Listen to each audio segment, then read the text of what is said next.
Welcome to Choice Classic Radio, where we bring to you the greatest old-time radio shows. Like us on Facebook, subscribe to us on YouTube, and thank you for donating at choiceclassicradio.com.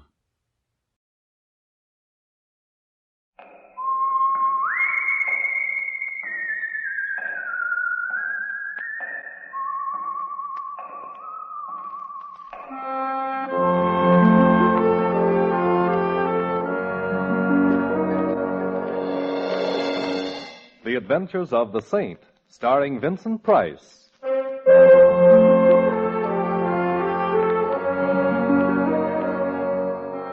The Saint, based on characters created by Leslie Charteris and known to millions from books, magazines, and motion pictures. The Robin Hood of modern crime now comes to radio, starring Hollywood's brilliant and talented actor Vincent Price as the Saint. Taxi! Taxi! 4500 Sutter, please. It's kind of late, ain't it? Yes, it is. Comes this time of night, I figure a guy should order... 4500 Sutter, please. Mind you, I don't like to get personal, you Driver. know, but, yeah? Of all the cabs in San Francisco, most of them operated by drivers who mind their own business. Why did I have to get your cab? Well, I like... Who are you going to see at 4500? My name is Simon Templar. I'm 6'1" tall, and I have a birthmark on my right shoulder blade. My income for last year That's was... all right. Evading the question, huh? I give up. I'm going to visit a man named Clarence Quigley. Clarence Quigley? Clarence Quigley. You going to see this alleged Clarence Quigley Look, about... he's got a collection of paintings. I like to look at paintings. Maybe that will seem odd to you, but... Oh, come now, no temper. Now, if I was your wife, you'd have to do better than that, you know. Oh. So how much do I owe you, and go away? Well, would you think I was soaking you if I suggested $3? I would.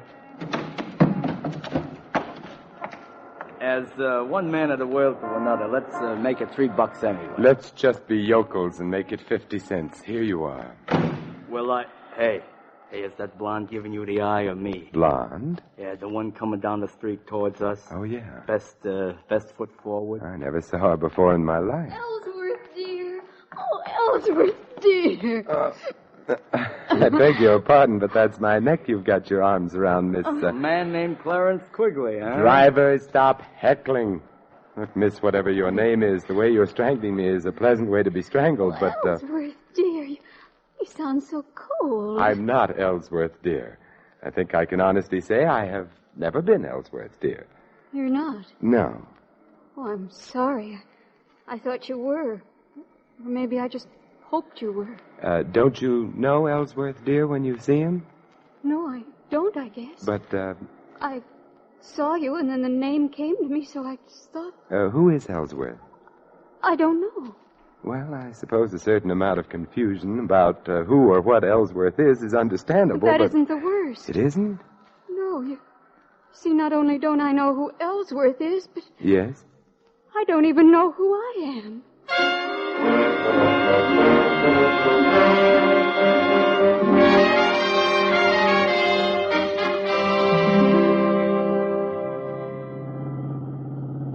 What I want to know in a general sort of way is how Mr. Clarence Quigley is going to feel. Driver, would you mind concentrating on your driving? You know, he's liable to be frustrated, like, I'm taking you and a lady right back to where you started. My apartment, yes, because Miss X needs help. Oh, I feel as though I'm imposing on you, Mr. Tim. Nonsense. The hour's late. You couldn't very well go wandering about the streets indefinitely. Especially in that hat. Is anything wrong with my head? Not a thing. No, it's very charming and immaculate. Yeah, also, it resembles a bird's home away from home. Well, mister, we have returned from where we went away. Good. Miss X? Thank you. You're going to keep on being a yokel, huh? Here. Mm-hmm. This time only half a yokel. Well, goodbye. You know where I'm going? No. I'm going to lurk outside of Clarence Quigley's. I think tonight he's a fellow who needs a friend. I need one, too. Oh, come along now.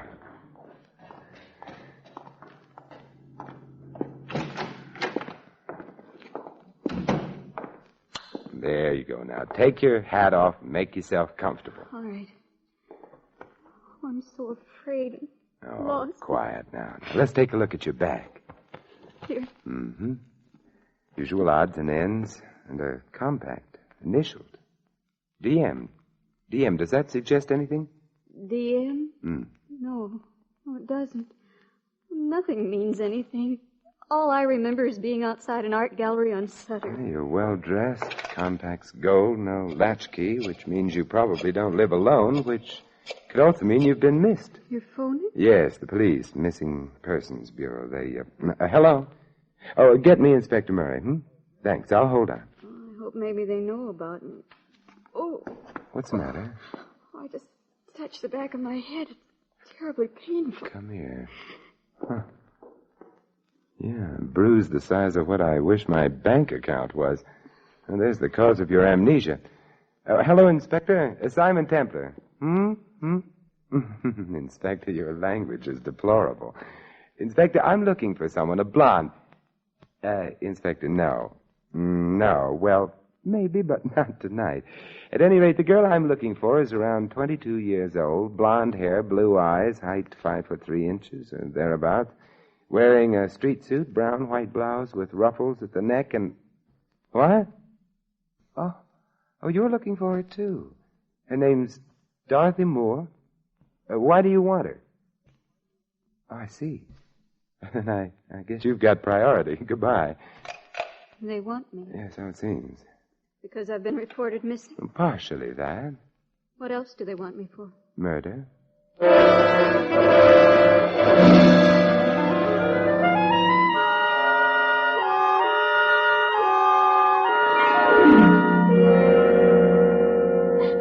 Here, now, try another cup of coffee. Dorothy, I guess we'll call you that unless we get evidence to the contrary. Dorothy Moore would fit the initials on your compact. What am I going to do? You stay here and wait for me. Where are you going? Now, from the information I've been able to get on the phone, your guardian, a man named Matthew Schreiber, was shot and killed earlier this evening. You disappeared. That's all the information in the public domain at the moment. I'm going to look for more. At my house? Yes. Or shouldn't you turn me over to the police? Well, actually, I don't really know that you are Dorothy Moore. I'd like to know a little more about the murder itself before coming to any decisions. You mean you want to help me? Yes. And I need help so, because you see what's so terrible about it all is that I don't remember anything at all, so I can't even say I didn't murder anyone.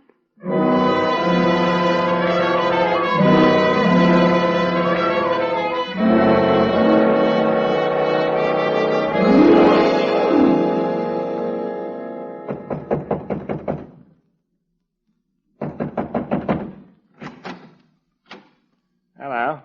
Hello. Well, it's been fun meeting you. Goodbye. Now, wait a minute. Don't shut the door. Why not? I'm coming in. Oh, all right. I hate to seem prying, but who are you? Simon Templar. An attractive name, much more distinguished than mine. Oh, what's your name? Walters. Not the most glamorous name in the world, but I'm a butler, so I bear up. Good. Where is everybody? In the library, they're so well bred. Oh, who is in the library? Mrs. Atkins, the housekeeper, the Cassandra of our day. A gloomy lady prophesying disaster, Yes, and of course there's Mr. Tinsley. Mr. Tinsley? A strange fellow who spends a good deal of his time sitting on small horses and hitting a large ball with a long wooden stick. A polo player. Doesn't matter what you call it, it's no job for a grown man. What's his relationship to Miss Moore? Oh, let's not start prying, shall we? Expound. Well, to breach a confidence, he's engaged to marry Miss Moore, if and when she's found, and if she happens to be innocent of her guardian's assassination. Oh. Anyone else in the library? No. Mr. Schreiber, dear departed soul, is detained elsewhere, at the morgue. He was shot in the library. Oh, that's a bad place to be shot. Usually fatal. Suppose you take me to the library. Tell me, why did the police suspect Miss Moore? Because of me. You see, I told them that I heard shots in the house. I left my quarters on the Gallet, ran towards the library. Just before I got there, the door opened and Miss Dorothy ran out. Ran down the hall and out the front door. Is that true? My dear Mr. Templar, if not, would I have told the police otherwise? I don't know. Besides, it isn't good form to suspect the butler. The library, sir. Okay. Mrs. Atkins, Mr. Tinsley, Mr. Templar. What do you want? I'm looking for Miss Moore. So, young man, are the police. Why? Her guardian was murdered. All his money goes to her, and she's disappeared. Perhaps she didn't murder Mr. Schreiber. But you wouldn't bet on it. Perhaps I did. I hated him. Perhaps Mr. Tinsley there did. Now, look here. Isn't he priceless? Now, look here. Such a typical phrase. So typical, I wonder if he can really be so stupid. I love Dorothy, and... No one has questioned that. But what is it about her that you love?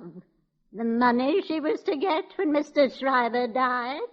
The money you wouldn't have got if you'd married Dorothy against Mr. Schreiber's wishes?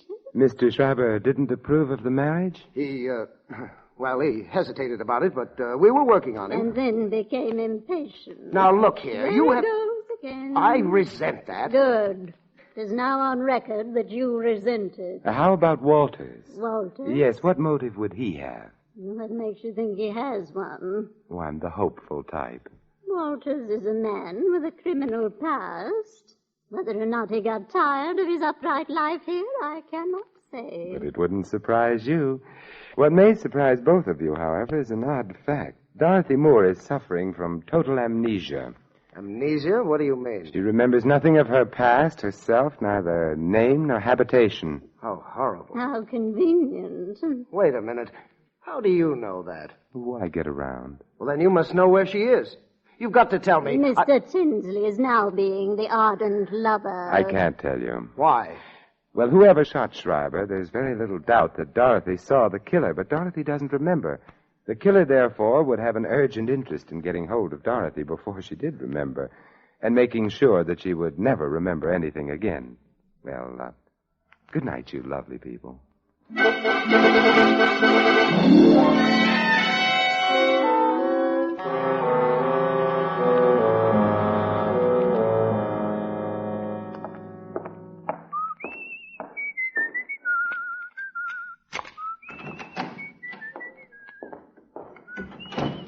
Dorothy?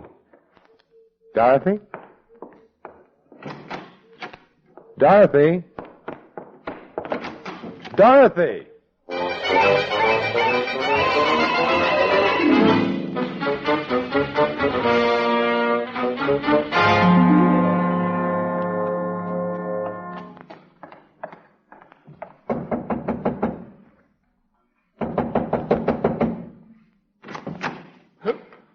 Oh, you again. It's me again. Did you like the place so much the first time? Where's Dorothy? Miss Moore? Yes, did she come back here? Back?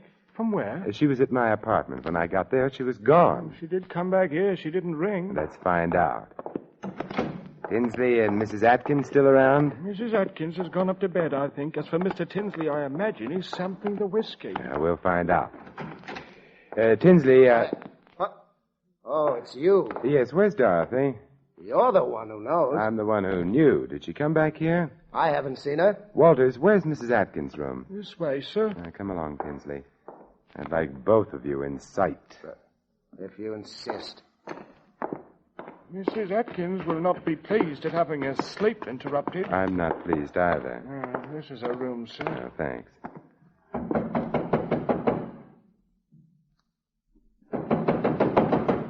The old girl must be asleep. Then we must wake her up. She's a very sound sleeper. Then we'll go in and wake her. Wow. How do you like that? Mrs. Atkins. Strung up to a beam. Anyone got a knife? Yes, here you are. Now, we'll cut the rope and get her down. The bed's over there. That's that. She dead? She's dead. Poor old girl.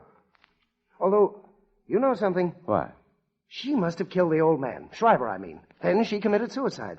In remorse, I mean. For heaven's sakes, Templar, stop playing with that rope. This is a very interesting rope. Is it? Why? Because it proves, you see, that she didn't commit suicide.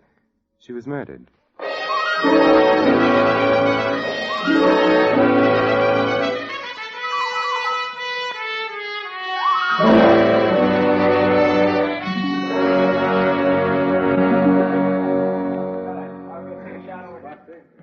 Yes, Inspector Murray. I understand you don't think that Mrs. Atkins committed suicide. I know she didn't. Well, while the boys are playing with fingerprints and stuff, would you mind explaining to a poor benighted member of the lower intellectual classes, a cop like me? Oh, Murray, now stop pulling my leg. You're one of the brainiest men I know. Then why do you always beat me to a case? Oh, I'm prettier. Uh-huh.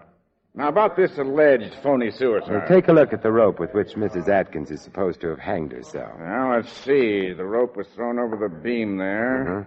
I'm afraid you're right, Templar. Yeah, it wasn't hard to spot. Her weight would have pulled the rope sharply down over the beam. The fibers of the rope, therefore, should have slanted upward. Instead of which they slant down, indicating that somebody put the rope around Mrs. Atkins' neck and then hauled her up. We were supposed to think that Mrs. Atkins committed suicide as a confession of guilt. Which leaves us where? In the Schreiber home. I'm more interested in where the girl is. Dorothy Moore? Uh-huh. Why? Because I have... Hey, Mary. Look, coming through the door. Oh, I'm not sure. Simon. Oh, hello, Dorothy. I don't know exactly how I got here, but I don't recognize the place at all. Yet I should, shouldn't I? Yes, you should, Miss Moore. Because this is where you live. But I'm afraid you're not going to stay very long. What do you mean? I'm placing you under arrest on suspicion of murder.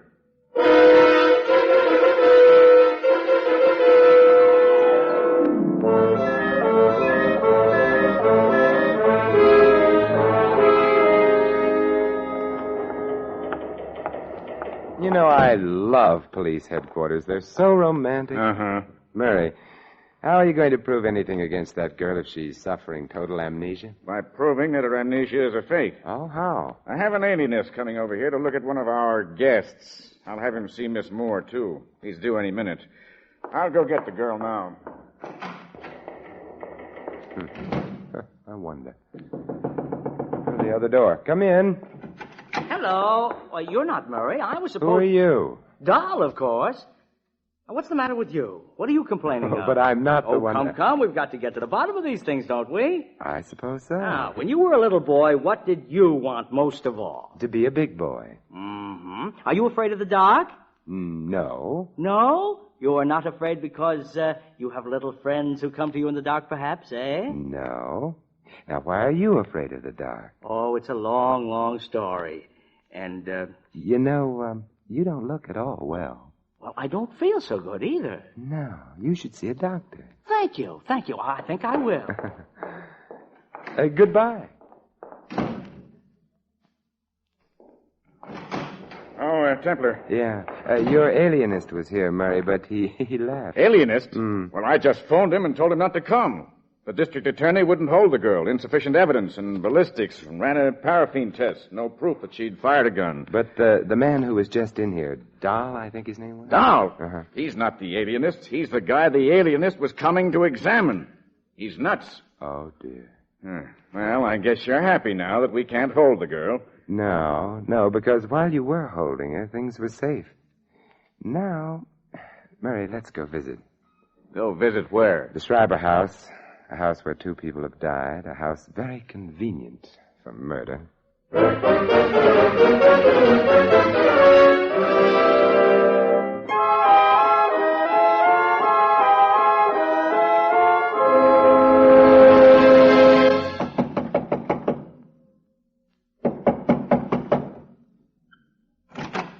Yes?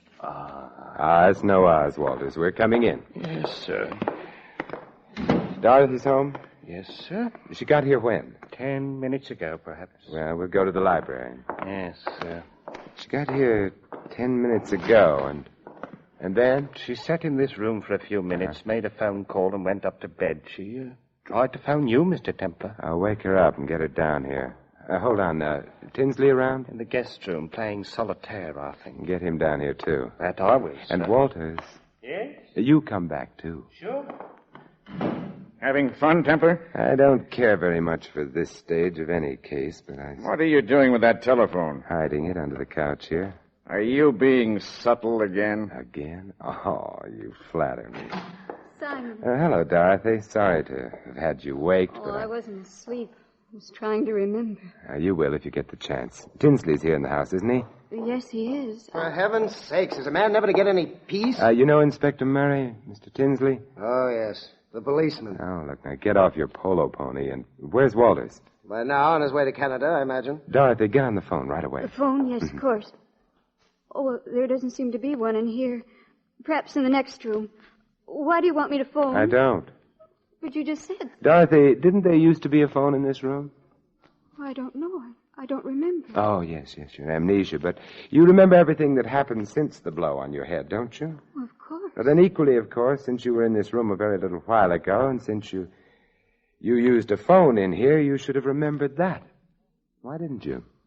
Well, I don't know. It slipped my mind. No, Dorothy, it didn't slip your mind. You were merely being over-careful. What does that mean? It means that you are not now, nor ever were, suffering from amnesia.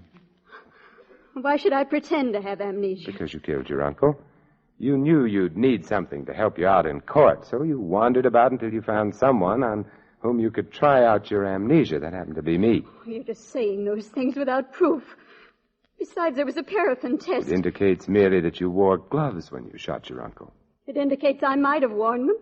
If I'd shot him, you can't prove I did. I can prove your amnesia was phony, that along with some other things. How can you prove it? Very simple. Your hat. What? When you arrived at my apartment, you took your hat off, discovered a large bruise on the back of your head. That was to supply a plausible reason for your amnesia. But, Dorothy, as I remarked to the cab driver at the time, your hat was immaculate, untouched. You asking us to believe that the killer knocked you out and then carefully put your hat back on your head again? I'm not asking you to believe anything. I'm going. Oh, what a charming revolver. The one you used on your uncle? It still has bullets in it, so don't try to stop me. Dorothy, you didn't ask me how I could be so sure the killer hadn't done that business with your hat. I don't care. I'm so sure because of Walter's statement. Remember, he saw you rush out immediately after the shots? All right, you're smart, but you'll never stop me. Perhaps not, but Walters, who's right behind you, will. Oh, no, you can't fool me with He that. wasn't trying to, Miss Dorothy. I think I'd better... What? You're no gentleman. You knocked Miss Moore out with a bottle. Yes, sir. But you said you were going to You Canada. misunderstood me, sir. I merely said I was going to get some Canada Dry. Now the bottle's ruined. That's too bad. Oh, never mind, Walters. No harm done. Inspector Murray, you'll take Miss Moore, and I'll take an old-fashioned.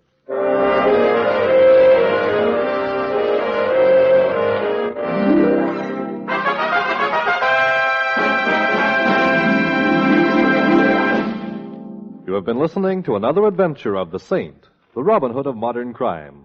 And now here is our star, Vincent Price. Ladies and gentlemen, next week most of you will be enjoying a wonderful Thanksgiving dinner. And while you're eating your Thanksgiving turkey and counting your blessings of the past year, think. Think for a moment of the millions of people who don't get enough to eat. Think, and then send your subscription right away for a food package to be delivered to some needy family in Europe. Send your contribution to CARE, C-A-R-E, New York. This is Vincent Price inviting you to join us again next week at this same time for another exciting adventure of the Saint. Good night.